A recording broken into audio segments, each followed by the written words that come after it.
الحمد لله رب العالمين والصلاة والسلام على سيد الأنبياء والمرسلين وعلى آله وأصحابه أجمعين أما بعد۔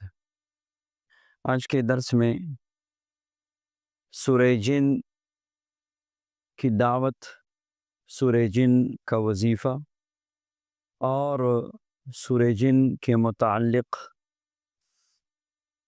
بیان تفصیل سے کریں گے انشاءاللہ۔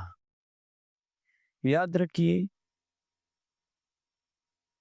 سورۃ الجن ایک پوری سورت ہے قرآن پاک کی 29ویں پارے میں، جو اللہ تبارک و تعالی نے جناب نبی کریم صلی اللہ علیہ وسلم پہ نازل فرمائی۔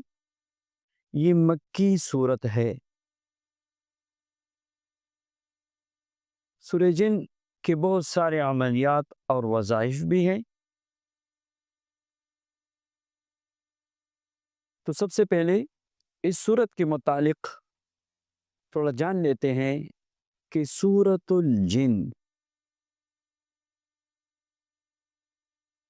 یہ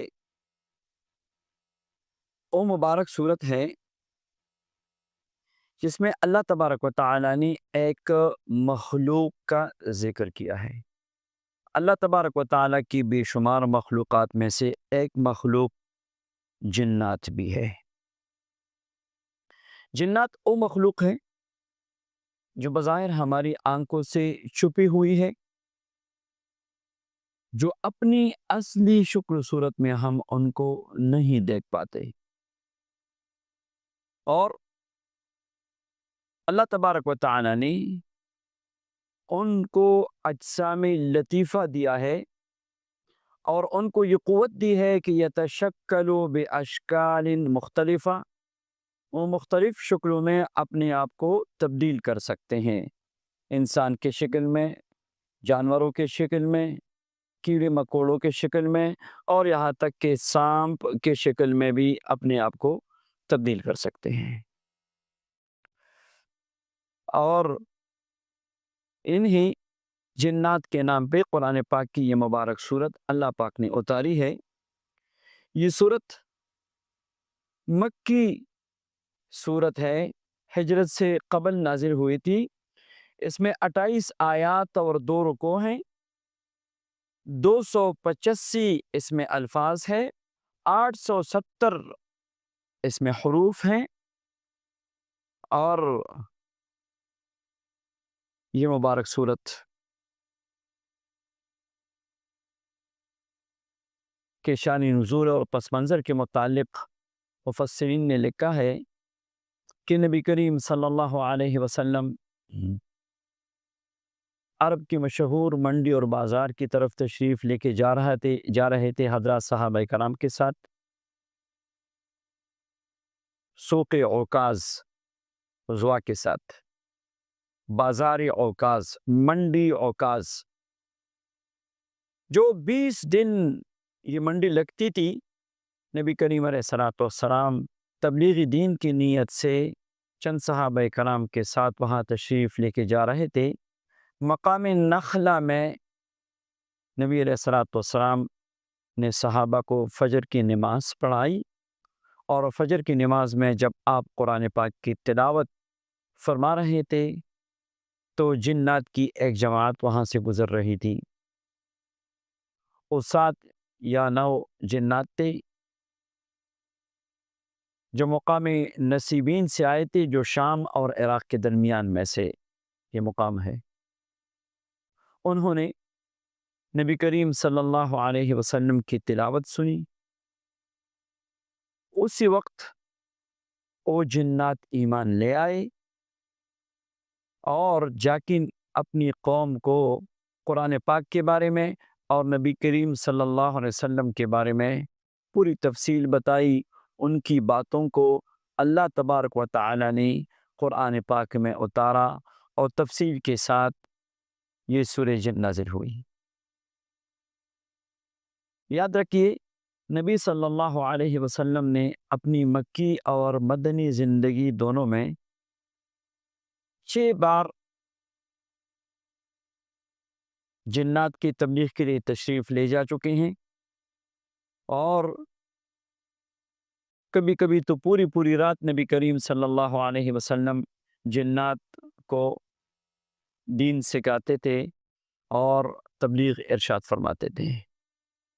حضرت عبداللہ ابن مسعود رضی اللہ عنہ کی روایت ہے کہ نبی کریم علیہ السلام ایک بار مجھے ساتھ لے گئے، ایک جگہ پہ مجھے بٹا کے اور ایک لکیر کھینچ کے فرمایا اس سے باہر نہ نکلو۔ پھر نبی کریم علیہ السلام آگے تشریف لے گئے اور پھر میں دیکھنے لگا کہ مختلف قسم کی شکل و صورت والی مخلوق اس طرف جا رہی ہیں جہاں نبی کریم علیہ السلام تشریف لے کے گئے ہیں۔ بہت سارا وقت نبی کریم علیہ السلام نے گزارا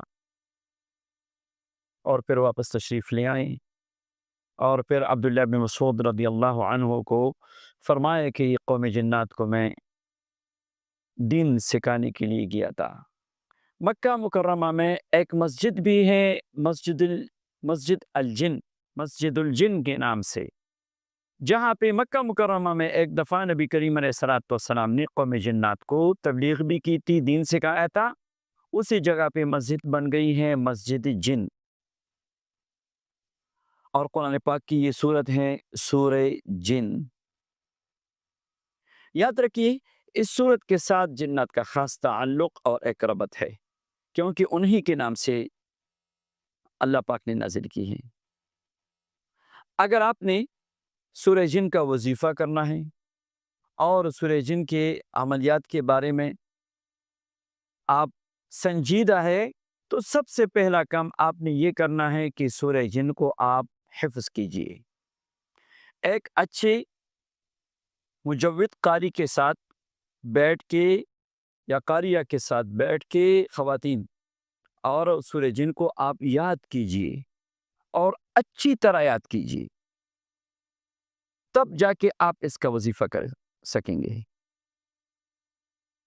سورہ جن کے متعلق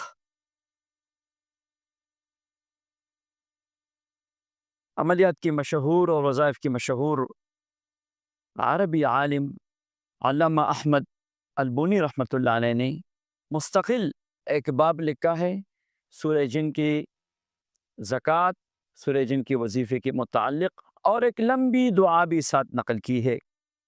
میں اس دعا کا تو ذکر نہیں کروں گا کیونکہ اس کی کوئی ضرورت نہیں ہے میرے خیال میں، اور صرف یہ بتاؤں گا کہ انہوں نے یہ ذکر کیا کہ سورہ جن کا اگر آپ وظیفہ کریں گے، سورہ جن کی زکوٰۃ ادا کریں گے، تو سورہ جن کی جب آپ دعوت کریں گے تو اس کا جو سب سے بڑا جن ہے جو حاضر ہوتا ہے اس کا نام ابو یوسف ہے۔ پھر احمد علی بنی رحمۃ اللہ علیہ نے یہ بھی لکھا ہے کہ یہ بہت بڑا ہیبتناک قسم کا جن ہے جس کے سیدھے اور الٹے کندھے پہ 3 جن سوار ہے۔ اسی طرح دوسرے مشائخ نے سورہ جن کے متعلق عملیات اور وظائف کا ذکر کیا ہے۔ اگر آپ سورہ جن کا وظیفہ کرنا چاہتے ہیں تو سورہ جن کو ایک تو یاد کیجیے، اس کو الگ جگہ پہ کیجیے، گھر میں اس کا وظیفہ نہ کریں۔ سورہ جن کی زکوٰۃ کے لیے پرہیز جلالی جمالی کی ضرورت ہے، وحدت زمان اور مکان کی ضرورت ہے۔ یہ ایک جلالی وظیفہ ہے، جس کا دل قوی ہو اور جو وظائف میں اس کی طبیعت جو ہے اس میں استقامت ہو، اور تب یہ وظیفہ کرے تاکہ ادھورا نہ چھوڑے۔ سورہ جن کا چلہ اور اس کی دعوت اور اس کی زکوٰۃ کی ترتیب 2 طرح کی ہے۔ ایک ترتیب یہ ہے کہ روزانہ سورہ جن کو 100 مرتبہ آپ پڑھنا شروع کریں، اور پھر جب آپ کی ایک چلہ آپ نے 100 مرتبہ پڑھا اور کچھ کری عشاء کے بعد ہو، عشاء کے ایک چلہ تک پڑھا، پھر اس کے بعد اللہ نے توفیق دی تو روزانہ سورہ جن کو 300 بار پڑھنا شروع کرے۔ 2 چلوں میں آپ عجائبات دیکھیں گے، آگے باتیں ویڈیو میں بتانے کی نہیں ہے۔ دوسری ترتیب یہ ہے کہ سورہ جن کو 40 مرتبہ عشاء کے بعد پڑھنا شروع کرے، اور اس کا ایک چلہ، 2 چلے، 3 چلے اگر پوری کر سکتے ہیں تو بہتر ہے۔ صرف تسخیر جنات کی نیت نہ کرے. اللہ کا کلام ہے، آپ اتنی ریاضت محنت کرتے ہیں، آپ افضل ہے. اللہ تبارک و تعالیٰ نے انسان کو اشرف المخلوقات بنایا ہے، آپ افضل ہے، تو آپ مفضول کے لیے اتنی محنت